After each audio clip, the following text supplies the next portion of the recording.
मुझे नहीं लगता कि राहुल वैद्य जो है टॉप 2 में डिजर्विंग वन था, क्योंकि वो शो से भागकर गया था, बीच शो को छोड़कर गया था।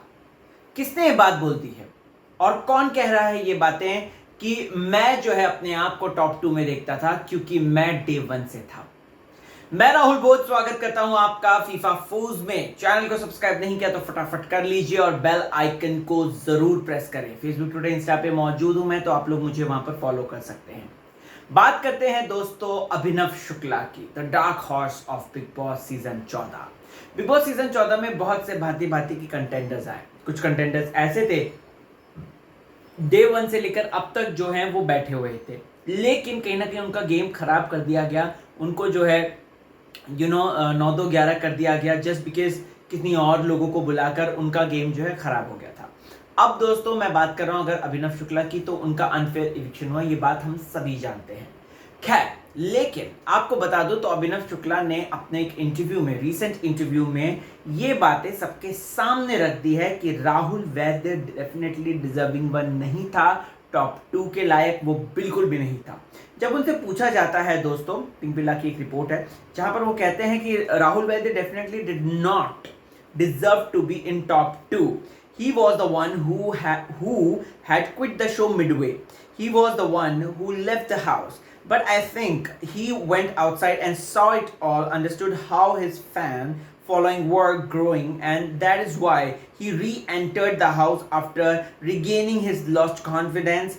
But that was wrong and unfair to other contestants who were a part of the game show since day 1 and did not quit midway. यहाँ पर दोस्तों ये बात बोलते हैं, वो साफ बोलते हैं कि राहुल वैद्य जो है वो डिजर्विंग वन नहीं था, वो बिल्कुल भी डिजर्विंग वन नहीं था, उसको टॉप 2 में नहीं होना चाहिए था और वो शो को बीच में से छोड़ कर गया था, भाग कर गया था। एंड फिर उसके बाद जब उसने बाहर देखा कि किस तरीके से उसकी फैन फॉलोइंग बढ़ रही है, तब जाके उसका थोड़ा कॉन्फिडेंस वापस आया और वो शो के अंदर फिर से वापस आया। तो मुझे नहीं लगता कि ये जो बीच से जो भागे होते हैं उनको जो है टॉप 2 में रखना चाहिए। फिर उसके बाद दोस्तों अभिनव शुक्ला ये भी कहते हैं, I would have seen myself there in the top 2 in his place. I was the one who was there since day 1 and I made sure that my game changed smartly. I brought about more diversification to my personality. From shy to bold, I have myself seen my transition, and unlike a lot of people who re-entered the show and created over-the-top drama, I was there doing my job without creating drama and made it till the end almost.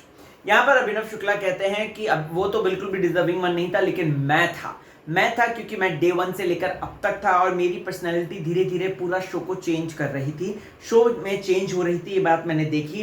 And मैं show में अलग diversification के साथ बढ़ रहा था। मैं कोई हाई वोल्टेज ड्रामा नहीं कर रहा था, मैं अपनी जॉब कर रहा था और कोई फालतू का ड्रामा या फिर टेंट्रम नहीं क्रिएट करता, लेकिन एंड तक ऑलमोस्ट मैं बन गया। सो अभिनव शुक्ला की इन बातों से आप लोग कितने सहमत हैं? वेल, मुझे लगता है कि अभिनव शुक्ला ये बात को कंसिडर डेफिनेटली कर ही रहे हैं कि टॉप 2 वालों को जो है टॉप 2 में उनको आना चाहिए था। हमें भी लग रहा था कि शायद मियां बीबी के बीच में ही गेम हो जाएगा, बट लेकिन किस्मत क्या कर सकते हैं। आपको क्या है कहना, कमेंट सेक्शन में जरूर।